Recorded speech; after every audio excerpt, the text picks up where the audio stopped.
할렐루야. 예, 반갑습니다. 김포에서 왔습니다.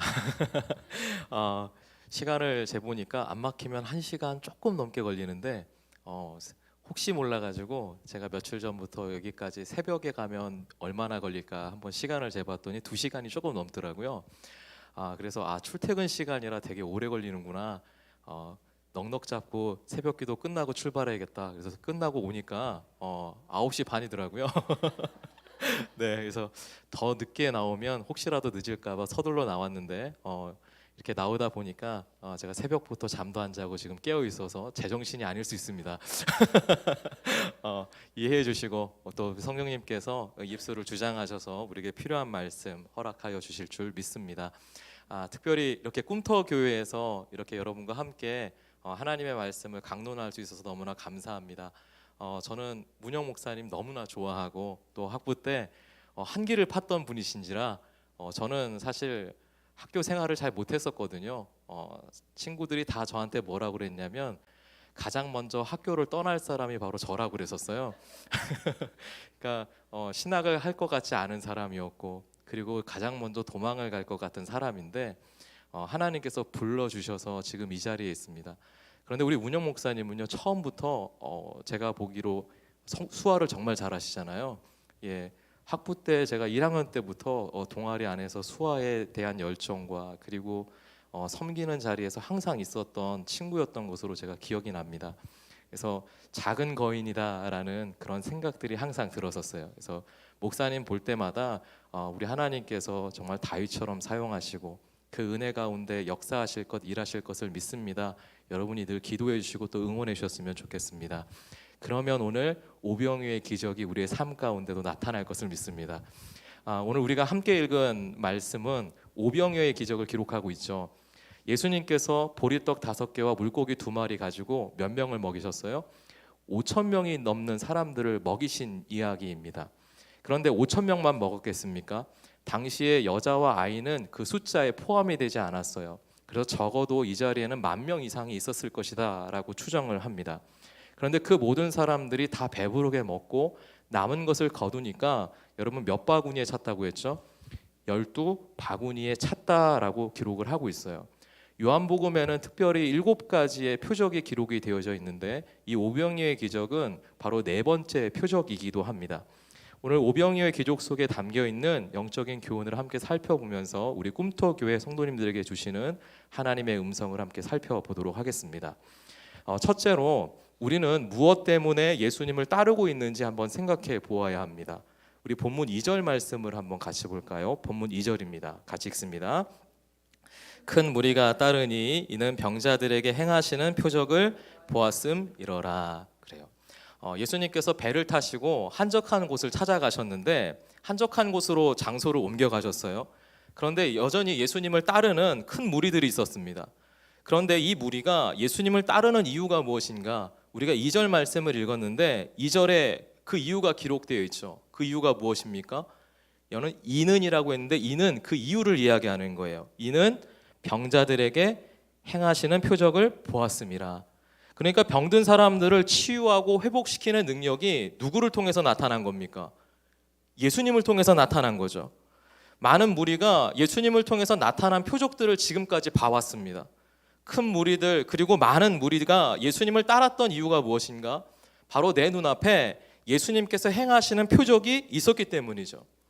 요한복음 4장 48절 말씀을 여러분 한번 찾아보실래요? 앞으로 넘어가면 요한복음 4장 있는데요. 요한복음 4장 48절에 이렇게 기록이 되어져 있습니다. 자, 우리 같이 한번 읽어볼까요? 시작. 예수께서 이르시되 너희는 표적과 기사를 보지 못하면 도무지 믿지 아니하리라. 여러분 이 말씀의 내용은 다른 것 아니에요. 왕의 신하가 자신의 아들을 예수님께 데려온 것 아니었거든요. 예수님이 계신 곳에 왕의 신하의 아들이 있었던 것 아니었습니다. 그런데 예수님은 그의 집에 가지도 않으시고 오직 말씀으로만 그의 아들을 고치는 사건이 여기에 기록돼요. 예수님께서 왕의 신하의 아들을 오직 그분의 말씀으로 고치기 전에 갈릴리 사람들에게 하신 말씀이었는데 그 말씀을 함께 읽은 겁니다. 너희는 표적과 기사를 보지 못하면 도무지 믿지 아니하리라. 무슨 얘기예요? 표적이 없으면 도무지 믿으려 하지 않는 사람들을 예수님께서 안타까워하셨다라는 거죠. 오늘 우리는 어떻습니까? 여러분은 어떠세요? 오늘날 많은 사람들이 눈에 보이는 것만 쫓아서 삶을 살아가고 있다라는 생각이 들어요. 눈에 보이지 않는 영적인 진리에는 전혀 관심이 없다라는 생각이 듭니다. 우리가 그런 세상을 사실 살고 있어요.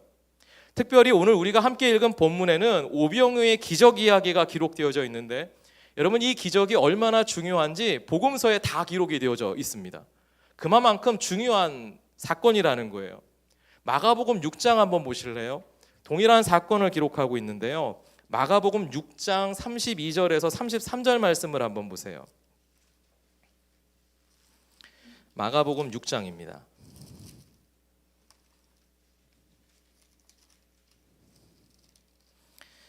마가복음 6장 32절에서 33절까지의 말씀.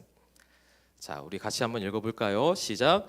이에 배를 타고 따로 한적한 곳에 갈새 그들이 가는 것을 보고 많은 사람이 그들인 줄 안지라.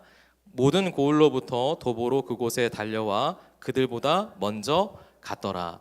예, 동일한 사건을 기록하는데 여기에 많은 사람들이 누구를 알아봐요? 그들인 줄 알아봤다라고 했습니다. 그런데 그들이 누구냐면 예수님과 제자들을 말하는 겁니다. 그러니까 사람들이 예수님과 제자들이 배를 타고 이동하는 것을 봤다라는 거예요. 그리고 그들인 줄 알아보았습니다. 사람들이 모든 고을로부터 도보로 달려나가는데 이 사람들이 배의 방향만 보고서 도보로 달려가는데 지금 예수님이 가고자 했던 그 한적한 곳에 누가 먼저 도착한 거예요? 예수님이 먼저 도착했을까요? 아니면 이 사람들이 먼저 도착했을까요? 예, 이 사람들이 먼저 도착한 거예요. 그들보다 먼저 갔더라라고 했으니까 사람들이 먼저 가서 예수님과 제자들이 오기를 지금 기다리고 있었던 거죠. 그러니까 사람들이 배보다 더 빨리 달려가서 기다리고 있었다라는 게 여러분 놀랍지 않습니까? 그만큼 열정을 가지고 그리고 예수님과 그 일행을 쫓아갔다라는 거예요. 심지어 먼저 가서 기다리고 있었던 거죠. 그런데 여러분 한번 생각해 봅시다. 우리가 요한복음 말씀을 읽었는데 이 많은 사람들이 도대체 무엇 때문에 이토록 열정을 가지고 예수님을 쫓아갔는가, 예수님을 따라갔는가, 배의 방향만 보고 그들이 도보로 달려가서 먼저 가 있을 정도로 열정을 가졌던 이유가 무엇인가 하는 거죠. 마가복음 6장 34절을 보면 이어지는 말씀에 이렇게 기록이 되어져 있어요. 예수님께서 그들을 위해서 어떻게 하셨느냐, 이 큰 무리를 보시고 그 목자 없는 양 같음으로 인하여 불쌍히 여기사 여러 가지로 그들을 가르치셨다라고 했습니다. 그런데 요한의 관점으로 이 말씀을 해석해 보면 사실 이 사람들은 전혀 예수님의 가르침에는 관심이 없던 사람들이었어요. 그들이 예수님을 열정적으로 쫓아가는 이유가 무엇인가? 그들의 죄의 문제를 해결받기 위함이 아니었습니다. 어느 누구도 예수님을 세상의 죄를 지고 가는 어린 양으로 생각한 사람이 없었어요. 예수님은 그저 이미 죄 가운데 죽은 나를 살리시는 분이시다, 구원자이시다, 메시아시다라고 고백하는 사람이 사실은 아무도 없었다라는 거예요. 이 큰 무리에게 중요한 것은 예수님이 누구이신가가 아니었습니다. 예수님이 가르치는 그 가르침이 중요했던 것도 아니에요. 그러면 무엇인가? 여러분 요한복음 6장 2절에 보니까 큰 무리가 따르니 이는 병자들에게 행하시는 표적을 보았음이로라. 그러니까 사람들이 예수님을 통하여 병든 자들이 나음을 입는 것을 보기 위해서 따라온 거예요. 게다가 예수님께서 여러분 12제자에게 이미 더러운 귀신을 내어 쫓는 권능을 주셨습니다. 제자들이 그 지역을 두루 다니면서 귀신들을 쫓아냈고요. 예수님과 똑같이 병든 자에게 기름을 발라서 고치는 표적을 행했습니다. 마가복음에서 그들이 가는 것을 보고 많은 사람들이 그들인 줄 안지라라고 했는데 여러분 예수님을 보았더라가 아니라 그들을 보았다라고 하는 데는 사실 이유가 있는 거죠. 예수님을 통하여 병고침도 나타나고 또 제자들을 통하여서도 병고침이 나타났던 것이었어요. 문제는 이 병고침을 통하여서 나의 모든 것들을 고쳐내시는 예수님, 새롭게 하시는 예수님을 만나야 되는데 여전히 우리의 관심이, 사람들의 관심이 어디에 머물러 있는 것이 문제입니까? 바로 병자에게 나타나는 표적에만 머물러 있는 것이 문제였던 거예요. 저는 이곳 꿈터교회에 강한 성령의 역사가 나타나기를 소원합니다. 그것을 위해서 저희 교회 성도들도 함께 기도를 하고 왔어요. 다른 말씀이 선포되기를 원해요. 사실 이곳에 오기 전에 우리 친구 목사님께 물었습니다. 목사님, 제가 어떤 말씀을 성도들에게 전해주면 좋겠습니까? 물었어요. 성도님들께 어떤 말씀을 전했으면 좋겠습니까? 이렇게 물었더니 목사님께서 저한테 이런 얘기 하시더라고요. 그냥 정확한 하나님의 말씀 들려주세요. 정확한 하나님의 말씀 들려주세요. 우리 성도들이 진리의 말씀 들으면서 하나님 나라의 비밀을 알기를 원하고 그 믿음이 자라나기를 원합니다. 그러니까 목사님 간증 얘기, 듣기 좋은 얘기 해주지 마시고 정확한 하나님의 말씀 얘기해 주시면 됩니다. 그 얘기 저한테 하더라고요. 그래서요, 제가 제 간증 얘기 다 빼버렸어요. 재미난 이야기 굳이 할 이유가 없을 것 같고, 진짜 하나님의 말씀이 이곳에서 역사하기를 원합니다 라는 그 마음 가지고 이 자리에 섰습니다. 오늘 여러분의 관심이 어디에 있습니까? 실제로 표적만 쫓아갔던 사람들은 나중에 다 예수님 버리고 예수님 곁을 다 떠나가요. 육신의 눈에 보이는 것만 쫓아갔던 그 사람들은 모두가 다 예수님의 곁을 떠나갔습니다. 요한복음 6장 말씀을 우리가 1절에서 14절까지 읽었는데, 여러분 26절 말씀을 한번 보면 예수님께서 이 오병이어의 기적이 일어나고 난 이후에 사람들이 다시 예수님을 찾아와요. 그런데 그때 이 사람들에게 예수님이 하신 말씀이 기록되어 있어요. 그 말씀이 무엇이냐? 26절 우리 한번 같이 읽어볼까요? 6장 26절입니다. 같이 읽습니다. 시작. 예수께서 대답하여 이르시되 내가 진실로 진실로 너희에게 이르노니 너희가 나를 찾는 것은 표적을 본 까닭이 아니요 떡을 먹고 배부른 까닭이로다. 사람들이 예수님을 찾아왔어요. 예수님께서 표적을 보여주시는 데는 이유와 목적이 있다라는 거죠.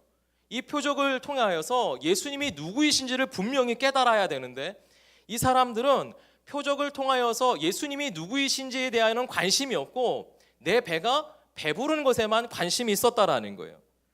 물론 그들이 예수님께 나아온 것 그 자체는 너무나 잘한 일이었고 귀한 일이었습니다. 그런데 계속되는 표적을 보아도 그 믿음이 성장하지 못하고 있는 것이 여러분 문제인 거잖아요. 표적을 보았으면 그들 앞에 계신 예수님이 누구이신지를 분명히 알아야 되는데 계속해서 그들의 배고픔을 해결할 수단으로만 예수님을 찾는 것이 지금 문제라는 거예요. 오늘 여러분은 어떻습니까? 오늘 우리의 모습이 어떤가요? 그저 나의 배고픔을 채우기 위해서 예수님 찾고 있지는 않습니까? 그 예수님이 누구인지 안다면 이제 나의 배고픔은요, 사실 더는 나에게 근심과 걱정과 두려움이 되지 않는다라는 것을 아셔야 되는 거예요. 예수님은 나의 눈에 부족한 것이 가득해도 그들을 배부르게 하시는 그 예수님이 누구인지를 제대로 알기를 원하셨습니다. 예수님을 통해서 오늘 내 눈에 당장 부족한 것만을 구하면서 여러분 우리가 이 하루를 살 것이 아니라 예수님이 누구이신지를 바로 알아서 예수님을 통해서 우리의 삶에 허락된 영생의 복을 얻기를 원하셨어요. 그래서 27절을 보면 예수님은 또 이렇게 말씀하십니다.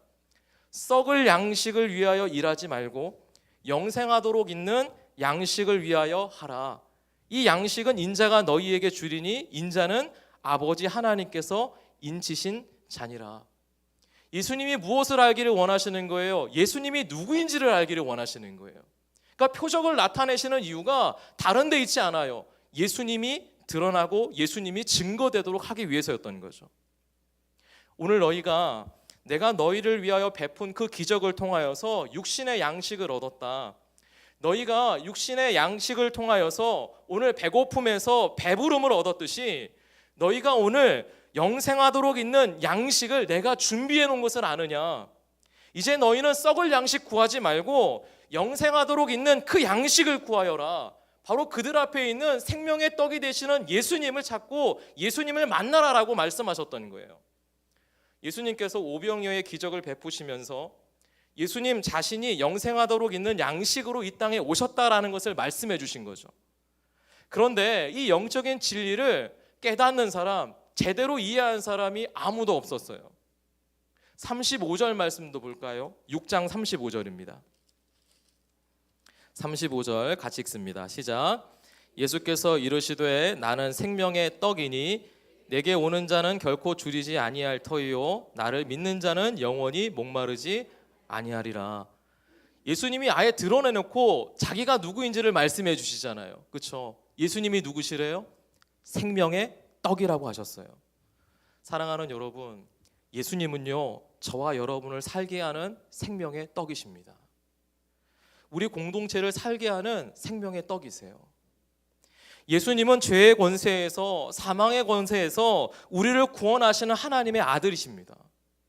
그런데 여전히 우리는 나의 눈에 부족한 것만 바라보면서 당장 배부를 수 있는 육신의 일이 더 중요하다라고 말할 때가 너무나 많아요.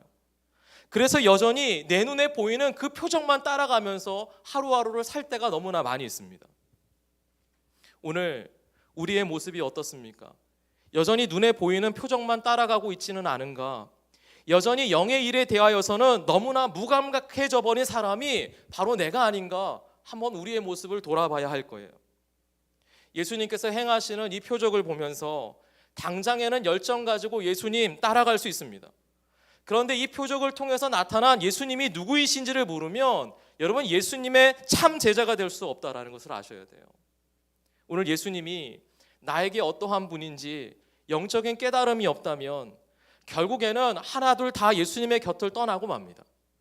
우리 모두가 은혜의 자리에 머물기를 원하고 구원의 자리에 머물기를 원해요. 예수님이 누구인지 몰라서 은혜의 자리에서 멀어지는 사람이 없기를 원하고 오늘 구원의 자리에서 흔들려서 떠내려가는 이가 없기를 축복합니다. 예수님은 여러분을 살리는 생명의 떡으로 이 세상에 오셨어요. 하늘에서 내려서 오늘 생명을 주시는 하나님의 사랑으로 이 땅에 오신 분이셨습니다. 그런데 이 세상이 이 예수님을 깨닫지를 못하니까 우리 주님께서 탄식하는 거예요. 66절과 67절 말씀도 한번 볼까요? 66절과 67절입니다. 같이 읽겠습니다.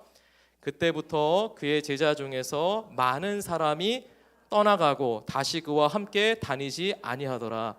예수께서 12 제자에게 이르시되 너희도 가려느냐.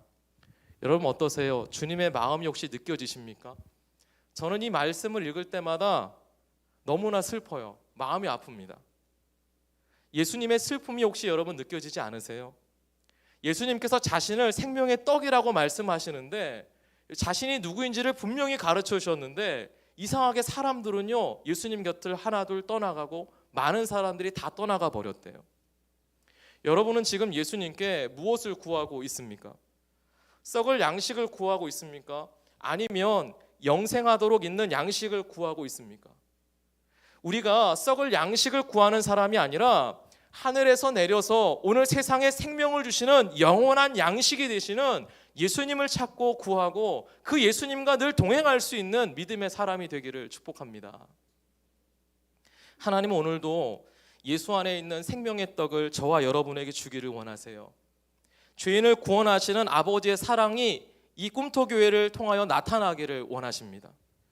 우리의 눈앞에 암울한 현실 때문에 하나님을 원망하는 이가 없기를 원하시고 당장의 유익만 구하면서 나의 눈에 부족한 것 채워지지가 않는다고 나를 구원하시려고 이 땅에 보내신 그 예수님의 곁을 떠나는 사람이 없기를 원하십니다.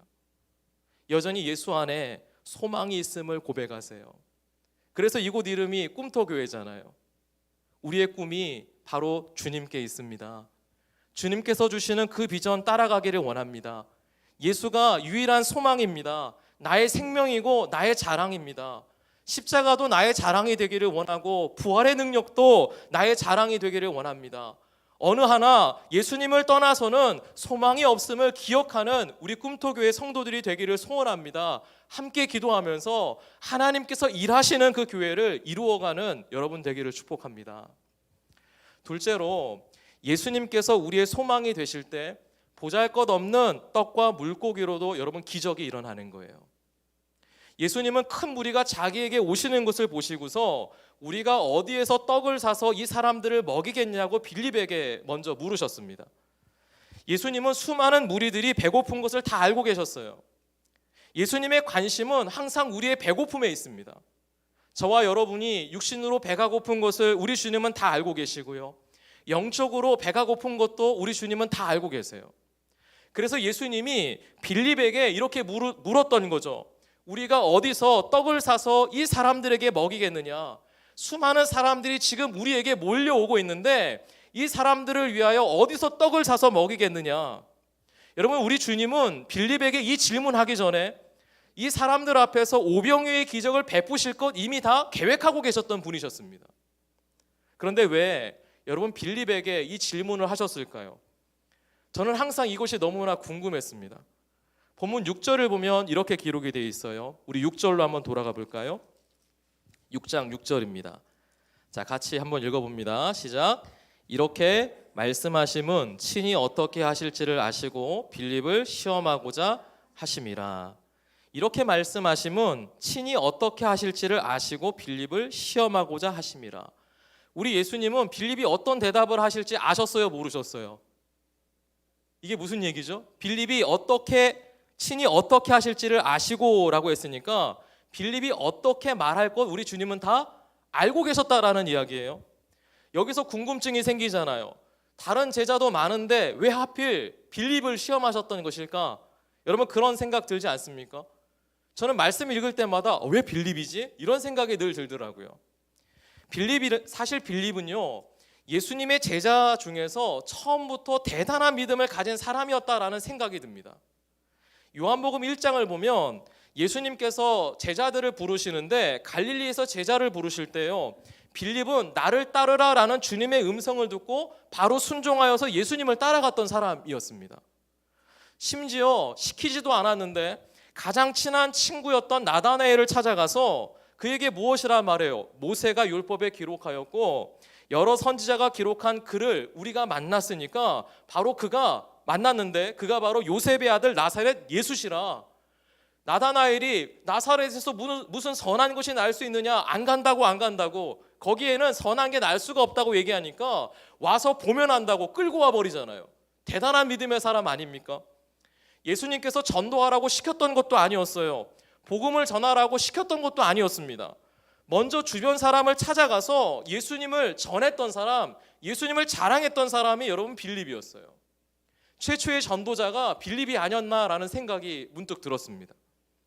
그런데 우리에게 엄청난 믿음이 있다라고 해도 절대로 교만해서는 안 될 것을 우리 주님은 늘 말씀하시죠. 우리가 아무리 똑똑해도 눈치가 빨라도 주님의 생각을요 다 알 수가 없기 때문에 그렇습니다. 소위 대단한 믿음을 가졌다라고 하는 그 사람의 눈에도 무엇이 가장 먼저 보이는가? 지금 없는 것만 보이기 때문에 그래요. 믿음의 사람도 나의 눈에 부족한 것만 보일 때가 너무나 많이 있습니다.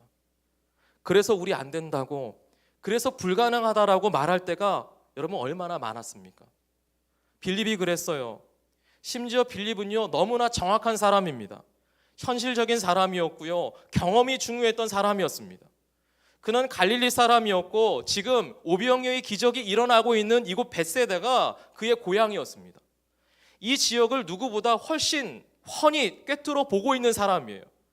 그래서 예수님이 질문하시니까 빌립의 입을 통해서 나오는 말이 뭐예요? 너무나 정확한 대답이잖아요. 계산적인 대답입니다. 이성적인 대답이고요, 현실적인 대답이었어요. 본문 7절을 한번 보십시오. 7절 같이 읽어볼까요? 빌립이 대답하되 각 사람으로 조금씩 받게 할지라도 200데나리온의 떡이 부족하리이다. 각 사람에게 조금씩 받게 할지라도 200데나리온의 떡이 부족하겠나이다. 빌립은요 순식간에 계산을 했던 사람이었어요. 이 정도의 사람을 먹이려면 최소한 200데나리온은 있어야 합니다. 당시 일꾼의 하루 품삯이요 한 데나리온이었습니다. 그러니까 200데나리온은 일꾼의 노동자의 7달치의 월급에 해당하는 돈이죠. 순식간에 이런 계산을 할 수 있을 정도로 머리가 좋았던 사람, 똑똑했던 사람이 바로 빌립이에요. 그의 입술에는 그런데 어떤 말입니까? 부족하다라는 말뿐이었어요. 지금 우리에게 이만한 돈도 없다라는 현실을 너무나 잘 알고 있었던 거죠. 하고 싶은 것은 너무나 많은데 물질이 없어서 나는 못합니다. 여러분 그 말 하고 있는 거랑 똑같은 거예요. 그러나 이것이 예수님께서 원하셨던 대답인가? 예수님께서 원하셨던 대답은 여러분 아니었어요. 예수님께서 빌립을 시험하고자 물으셨다라고 했잖아요. 오히려 이 시험은 지금 경험이 많고 심지어 믿음이 있다라고 말하는 이 빌립이 얼마나 영적으로 둔감한 사람인지를 가르쳐주기 위한 일종의 테스트였던 것 같습니다. 사실 험악한 세상을 살아가고 이 험한 세상살이에서 살아남으려면 누구보다 정확해야 되고요, 지혜로워야 되고 계산적이어야 됩니다. 현실적이어야 되죠. 경험도 너무나 중요합니다. 그러나 우리가 깨달아야 할 것이 무엇인고 하니까 그 정확함도 지혜로움도 계산적이고 현실적인 우리의 모습마저도 내 인생의 주인이 되시는 그 예수님의 생각보다 뛰어나지 않다라는 거예요. 나의 눈에는 여전히 부족한 것만 보일 수 있습니다. 여전히 연약하기에 우리의 힘이 부족할 수 있어요. 지혜도 부족합니다. 돈도 부족하고요, 시간도 부족해요. 둘러보면 다 부족한 것밖에 없습니다. 그래서 그런데 우리 주님께서 이 시간도 나에게, 저와 여러분에게 동일한 질문을 하실 거예요. 우리가 어디서 떡을 사서 이 사람을 먹이겠느냐? 우리 꿈터교회를 통하여서 하나님께서 부흥의 역사를 이루기를 원하시고 하나님의 마음들을 증거하면서 수많은 사람들을 구원의 자리로 인도하기를 원하는데, 너희는 어디에 가서 떡을 사서 이 사람들을 먹이겠느냐라고 분명히 물으실 거예요. 그런데 오늘 우리에게는 5,000명을 넘는 사람들을 먹일 수 있는 돈도 없고 5,000명이 앉아있을 수 있는 장소도 없잖아요. 그래서 작은 교회들은 항상 이런 얘기합니다. 일당 100이라고, 한 명이 100명이라고. 그러면 500명 되려면 5명만 있으면 500명 되는 거고, 5,000명 되려면 몇 명 있으면 돼요? 50명만 있으면 되는 거잖아요. 그렇죠? 우리가요 그렇게 생각하고 이해하고 이야기할 때가 너무나 많이 있어요. 돈이 있어도 이곳은 떡을 구해올 수 있는 환경이 아닙니다. 사람들이 몰려올 수 있는 곳이 아닙니다. 이런 생각이 우리 안에요 너무나 가득가득합니다. 이 많은 무리 자체를 먹이는 것 자체가 현실적으로는 불가능합니다. 그래서 내 눈에는 여전히 뭐가 보여요? 부족한 것만 보이는 거예요. 모자란 것만 보여요. 이 일은 도무지 안 된다라는 부정적인 생각을 여러분 나도 모르게 사단이 내 마음속에, 내 삶 가운데 심어놓을 때가 너무나 많이 있습니다. 그럼에도 불구하고 우리가 믿음의 눈을 떠서 보아야 할 것이 무엇이냐? 주님이라면 가능하십니다. 주님이라면 가능하십니다. 주님이라면 가능하십니다. 하나님께서 나와 함께 하시면, 하나님이 우리와 함께 하시고 우리 꿈터교회와 함께 하신다면 기적이 일어납니다라는 그 믿음 아닐까요? 우리가 어디서 떡을 사서 이 사람들을 먹이겠느냐? 주님께서 나에게 어디를 물으실 때 우리는 여기만 볼 줄 알았지 여기 계신 하나님을 보지 못할 때가 너무 많았던 거예요. 빌립은 예수님을 따라다니면서 수많은 기적을 보았습니다. 심지어 자신도 귀신을 내어 쫓았고 병든 자들을 고치는 능력들을 행했어요. 그 기적이 어디로부터 왔는가? 처음부터 나에게 있던 능력이 아니었어요. 누가 주신 거예요? 주님이 주신 능력이었습니다. 처음부터 이 교회가 이곳에 있던 것이 아니었어요. 주님께서 이곳을 택하시고 이곳에 여러분을 부르시고 이곳에 교회를 세워주신 거예요. 오늘 우리가 예수님을 따라다니면서 수많은 기적을 보았습니까? 그런데 여전히 능력의 주님을 보지 못하고 부족한 것만 여러분 말하는 인생이 오늘 나의 모습은 아닌가? 사랑하는 여러분, 우리 부족해도 하나님은 부족함이 없는 줄 믿습니다. 우리의 자원에는 한계가 있어도 여러분 하나님의 자원에는 한계가 없음을 고백하십시오. 이것을 너무나 잘 알고 있던 사람이 누구였느냐? 여러분 바로 하나님의 마음에 합했던 사람 다윗이었어요. 그가 시편 23편에 무엇이라고 고백했습니까? 우리 한번 따라해 볼까요? 여호와는 나의 목자시니, 여호와는 나의 목자시니 내게 부족함이 없으리로다. 그래요. 다윗은 이것을 너무나 잘 알았죠. 나는 부족해요. 나에게는 없어요. 그러나 나의 목자가 되시는 하나님께는, 내 인생의 주인이 되시는 예수님께는 부족함이 없는 것을 믿습니다. 나는 부족합니다. 그러나 하나님은 부족함이 없으세요. 나는 할 수 없습니다. 그러나 하나님은 가능하십니다. 지금 우리가 나와 함께 하시는 주님과 오늘도 동행하는 삶을 살고 있습니까? 그렇다면 이제 부족하다라는 그 말이 내 입술에서 떠나가기를 축복합니다. 나의 눈에 부족한 것이 보인다고 해서 여러분의 영적인 생각도 가난해지면 안 되는 거예요. 여러분의 경험이 전부가 아니에요. 항상 우리의 부족함을 채워주시는 주님이 내 곁에 계심을 여러분 믿으시고, 주님이 나와 함께 하시면 나의 모든 일상이 기적인 줄 믿으시는 저와 여러분 되기를 축복합니다. 주님이 함께 하시면 이곳에 정말 주님의 꿈이 표현되어지고 그 꿈이 이루어지는 역사가 나타나는 거예요. 우리 본문 8절과 9절 말씀도 볼까요? 8절과 9절 말씀입니다. 같이 읽겠습니다.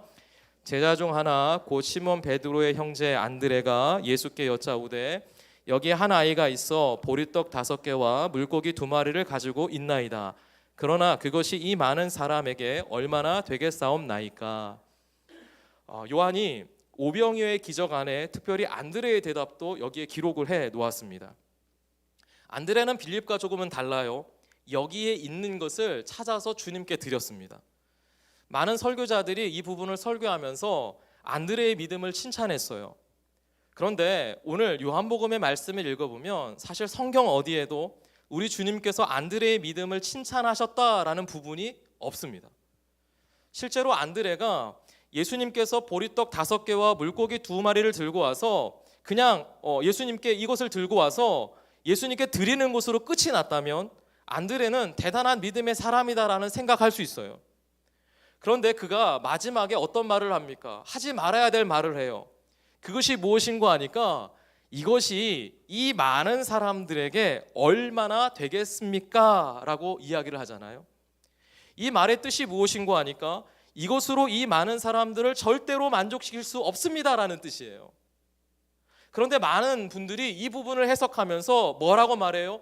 안드레가 나는 이것으로 이 많은 사람들 다 배를 채울 수 없지만 주님을 바라봤다, 예수님을 바라봤다, 하늘로부터 임하는 능력이 예수님으로부터 나타날 것을 기대했다라고 이야기하는 분들이 더러 있습니다.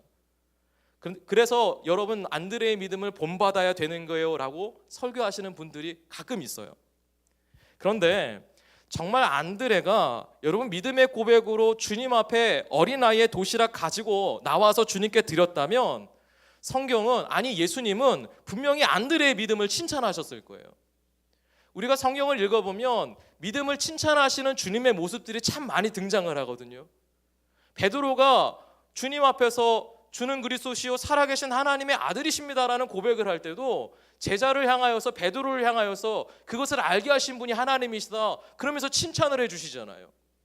믿음이 보이는 곳마다 하나님은 예수님은 그 믿음들을 다 칭찬해 주셨어요.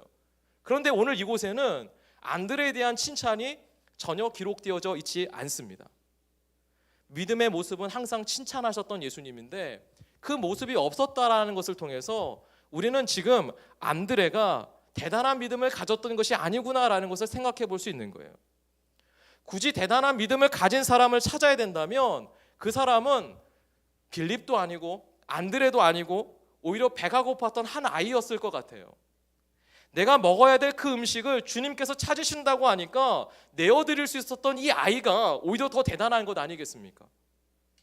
중요한 것은 우리가 주님께서 이 아이의 정말 보잘것없는 도시락 이거 하나 가지고도 하나님께 감사하셨다라는 사실 아니겠습니까? 그래서 10절과 11절 말씀을 보면 다른 것들을 기록해 놓지 않았어요. 그것 가지고 예수님께서 어떻게 하셨는가를 기록해 놨습니다. 우리 10절과 11절 말씀 함께 읽습니다. 예수께서 이르시되 이 사람들로 앉게 하라 하시니 그곳에 잔디가 많은지라 사람들이 앉으니 수가 5,000명쯤 되더라. 예수께서 떡을 가져 축사하신 후에 앉아있는 자들에게 나눠주시고 물고기도 그렇게 그들의 원대로 주시니라. 아멘. 예수님께서 사람들로 하여금 잔디 위에 다 둘러앉게 하시고 하나의 떡과 그리고 물고기를 사람들 앞에 내어놓고 축사하셨습니다. 감사의 기도를 드리세요. 아무것도 아닌 것 가지고, 작은 것 가지고도 하나님께 감사하십니다. 그리고 사람들에게 나누어 주시는데, 여러분 여기서 물고기라고 하는 것이 헬라어로 옵사리온이에요. 큰 물고기가 아닙니다. 소금에 절인 아주 작은 물고기를 말하는 거예요. 사람들이 물고기를 잡을 때 가만히 들여다보면 큰 것은 잡아서 집어넣고 작은 것은요 다시 바다에 던져버립니다. 그러면서 낚시하는 분들 이야기를 들어보면 커서 다시 오라고, 그러면서 바다로 다시 놓아주죠. 그런데 먹기에는 정말 작고 바다에 던지기에는 어중간한 물고기들이 덜어 있어요. 당시 사람들은 이 어중간한 물고기들을 해변에 던져 놓았다라고 합니다. 그냥 바다에 던진 것이 아니라 큰 것들은 잡아서 가지고 가고, 이 어중간한 물고기들은 해변에 던져 놓아서 고아나 과부들이, 불쌍한 사람들이 그것을 가져다가 소금에 절여서 양식을 삼게 했다라고 해요.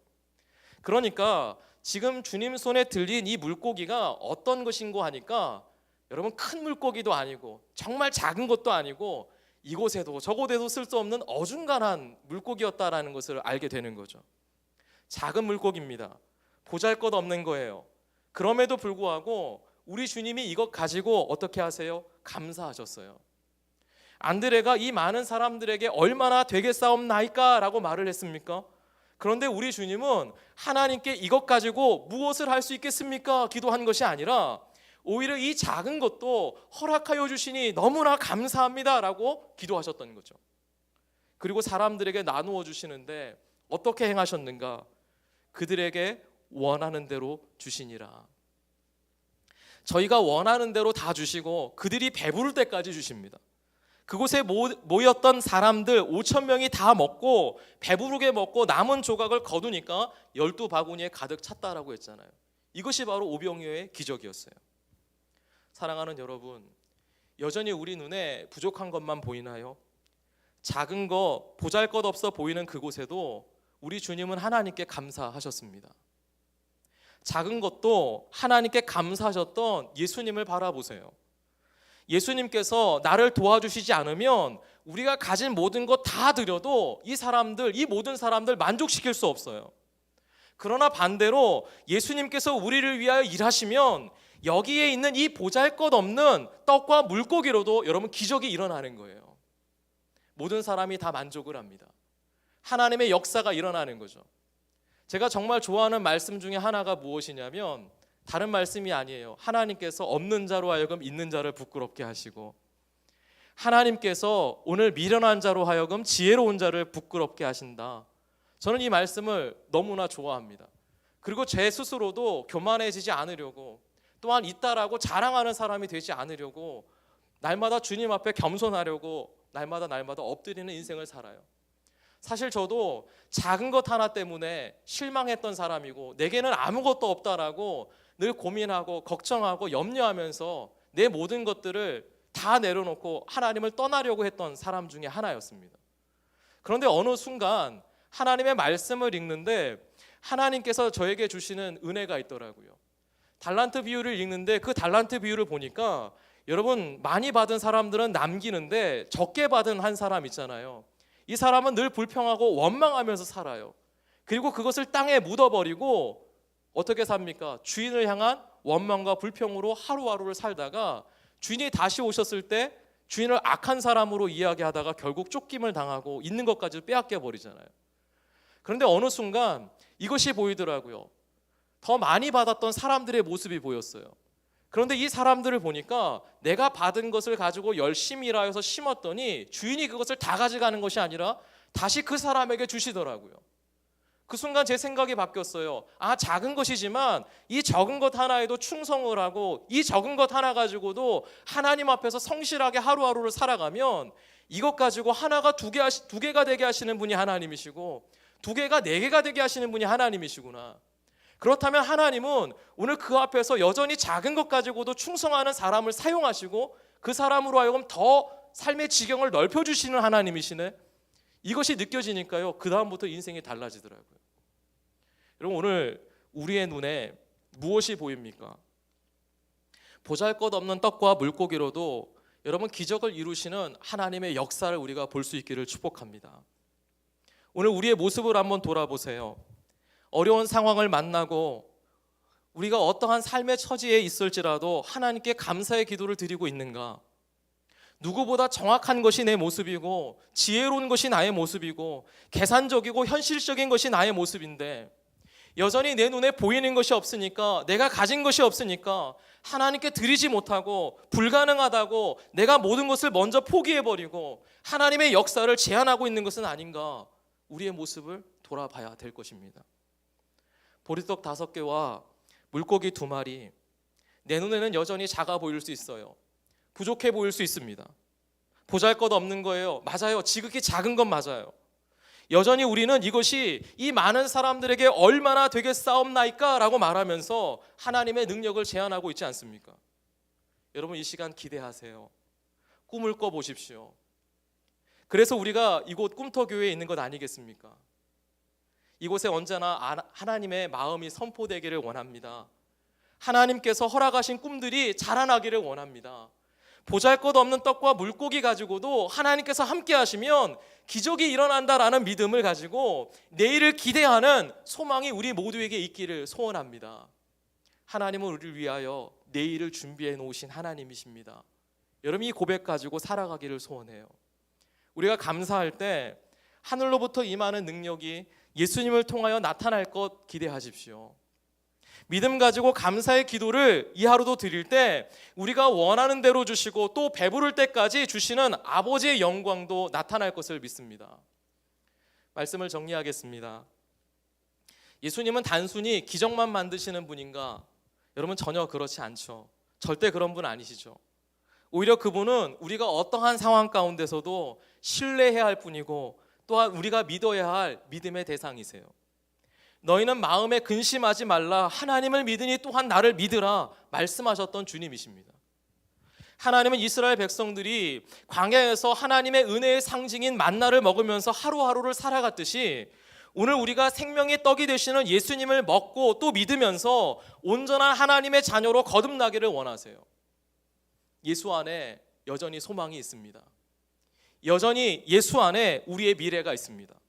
예수님 안에 오늘도 우리의 꿈이 자라나고요, 예수님을 떠나서는 소망이 없음을 우리 모두 기억할 수 있기를 축복합니다. 우리 여기에는 없어도 여기 우리와 함께 하시는 하나님께서 일하실 것을 기대하는 믿음이 가득하기를 축복해요. 나의 눈에 여전히 부족한 것만 보인다고 낙심하지 마시고 오직 믿음으로 살아가는 여러분 되기를 축복합니다. 나에겐 해결책이 없어도 하나님에게는 해결책이 있습니다. 날마다 고백하시고 여러분의 손에 있는 그 작은 것, 보잘것없는 것도 주님 손에 올려드리십시오. 감사해 보세요. 소중하게 생각하시고 그리고 그것을 하나님의 손에 올려드려 보십시오. 이 하루도 주님의 손에 드려진 여러분의 삶이 우리 주님의 사랑의 손길이 닿고 또 은혜의 손길이 닿아서 우리가 원하는 대로 주시고 배부를 때까지 채워주시는 하나님의 영광이 나타나게 하실 것을 여러분 믿으세요. 여러분의 삶을 통해서 주님께서 세워주신 이곳 꿈터교회를 통해서 우리가 만나는 모든 사람들에게 생명의 떡이 되시는 예수님이 전해지기를 주님의 이름으로 축복합니다. 우리 시간 함께 찬양하겠습니다. 우리 주가 일하시네라는 찬양인데요, 이 찬양 드리시면서 하나님, 우리 주님께서 이곳에 함께 하시는 것을 믿습니다. 여기에 없는 것, 지극히 작은 것만 보면서 우리 절망하지 않게 하시고 좌절하지 않게 하시고 그것을 통해서도 기적을 만드시고 그것을 통해서도 오늘 감사하게 하시는 우리 주님을 만나게 하옵소서. 그 마음 가지고 함께 찬양하겠습니다.